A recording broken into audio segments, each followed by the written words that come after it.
¿Qué pasó aquella noche? La noche del jueves al viernes en la que Jesús ha sido ya apresado, pasó la noche en casa de Caifás, le habían ya sentenciado los sacerdotes, los maestros de la ley, este es un blasfemo, este se hace pasar por Dios, ¿no? Y lo meterían en algún agujero que serviría de prisión. Una noche breve en el tiempo, pero que para Jesús debió ser una larga noche de oscuridad, aunque él ya se había entregado. Recordemos, ¿no? Que no sea mi voluntad, sino la tuya. Y dice el Evangelio que de madrugada, cuando se hizo de día, los jefes de los sacerdotes, junto con los ancianos, los maestros de la ley y todo el Sanedrín, llevaron a Jesús atado y se lo entregaron a Pilato. Y aquí lo tenemos en esta imagen, en el centro de esta imagen, atado. A ambos lados, Pilato y los maestros de la ley. Los maestros de la ley que, aferrados a su ley, no han escuchado la voz de Dios. Esa es la paradoja. La pasión de Jesús está llena de paradojas. ¿Cómo es posible que los que tendrían que descubrir esa voz de Dios que habla a través de las Escrituras no escucharon a Jesús, ¿no? De hecho, en el juicio dirá Jesús, pues yo he hablado abiertamente y me habéis podido escuchar, pero en el fondo no habéis querido oír, ¿no? Y ellos seguirán buscando ahí en sus escrituras que el Mesías no puede venir de Galilea y que... Y esto también nos puede pasar a nosotros, ¿no? Como aferrados a nuestra ley, a nuestras leyes, doctrinas y principios, se nos escape escuchar la voz de Dios, que habla a través del humilde hombre de Nazaret. Y en el otro lado está Pilato, lavándose las manos, enseguida se le reconoce, ¿no? Es la imagen del político, del que actúa políticamente, diría yo. Es decir, del que se lava las manos pues para no mojarse, para no meterse en líos, para evitar problemas. Del que en el fondo lo que quiere es salvarse a sí mismo, ¿no? Y Jesús es un problema. Y aunque él intuye pues que es un hombre inocente, pues quiere evitar un conflicto y se lava las manos. Una imagen parecida en la que también aparecen aquí los mismos personajes, pero fijémonos cómo Jesús, que antes aparecía en el centro de la imagen, voy a volverla a poner, porque aparece en el centro de la imagen dividiendo a esos dos personajes, ¿no? Y aunque es el juicio a Jesús, él aparece como fiel de balanza, es decir, como el que juzga.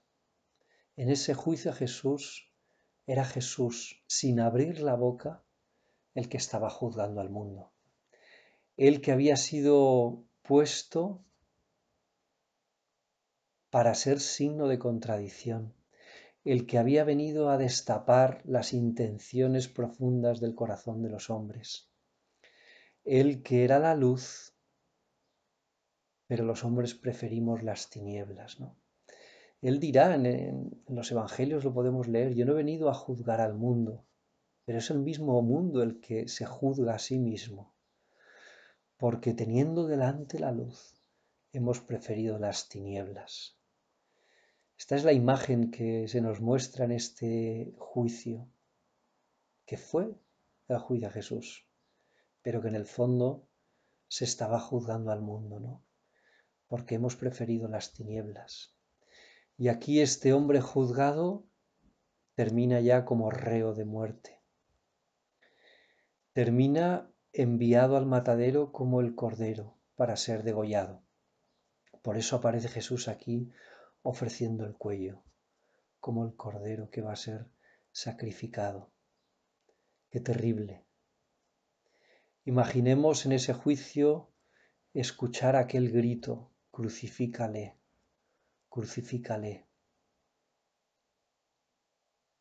Los científicos nos dicen que todavía se puede escuchar, con mucha tecnología, el rumor de fondo de la creación del mundo, de aquel gran estallido que fue el Big Bang, ¿no?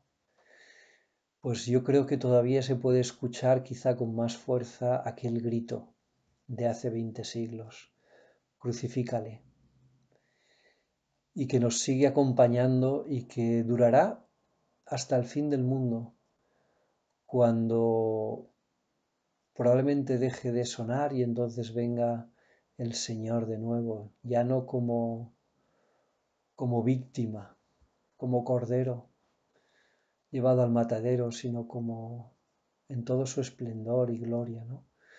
Porque los hombres nos hayamos dado cuenta y ahora hayamos sentido la vergüenza enorme de haber condenado al inocente. Y entonces, pues quizá deje de sonar este grito terrible del crucifícale.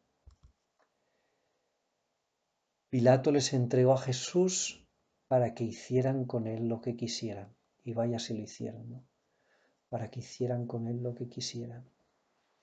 Y en ese momento Jesús, pues, ya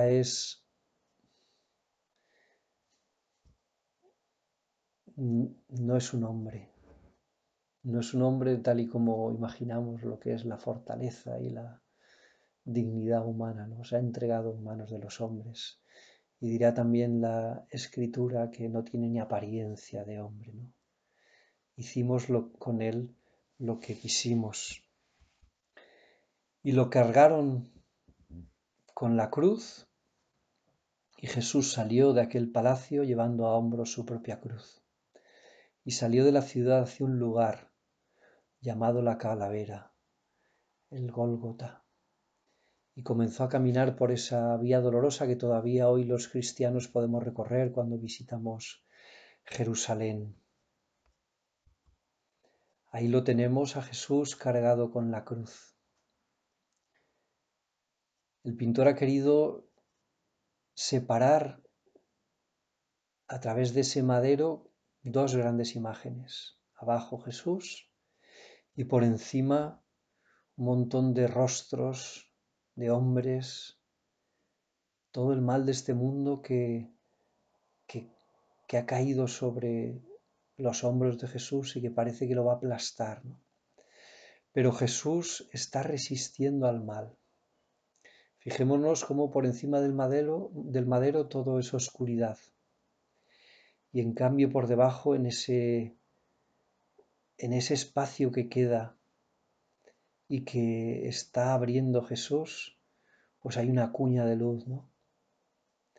Es Jesús quien resiste todo el mal del mundo para que no se apodere de nosotros. Es Jesús quien está abriendo un camino a la luz. Es Jesús quien con su amor está venciendo la oscuridad del mal, está resistiendo. Esa mano que se apoya no solo para no caerse, sino para que el mal no venza. Eso es lo que nos quiere transmitir esta imagen, ¿no? Y el madero es verdad que pesa y que parece que lo va a aplastar, pero Jesús resistirá.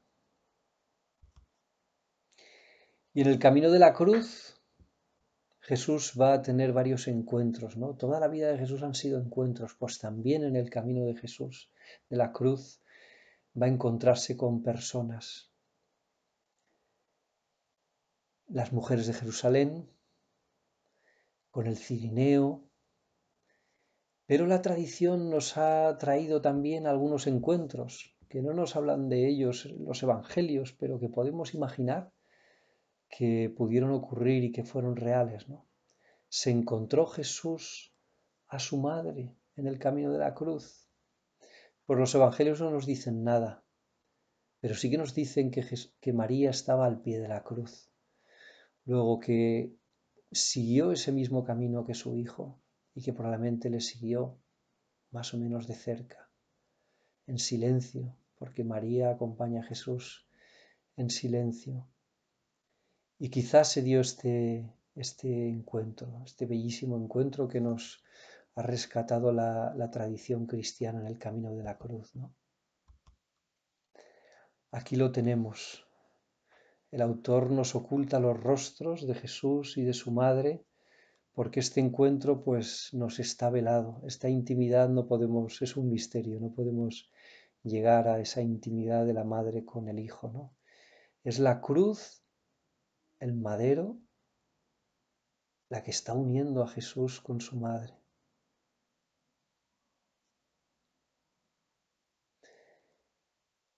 El anciano Simeón le había dicho a María que una espada atravesará tu alma, que Jesús será ese signo de contradicción, ¿no? Y María, madre, tiene que aprender a ser discípula. Y de esta forma, siguiendo a Jesús hasta la cruz, se convierte en discípula. Discípula que carga también con su cruz, ¿no? El que quiera seguirme, que cargue con su cruz y que me siga. Ese es el discípulo de Jesús. Pues María va a ser la primera discípula que pone su mano sobre la de Jesús, que no le está apartando de su cruz, sino que casi parece que le esté apretando a ella, ¿no? Porque el discípulo falso, que luego se arrepentirá, es Pedro, que quería evitarle a Jesús la cruz. En cambio María no. María al revés se une a Jesús en su cruz.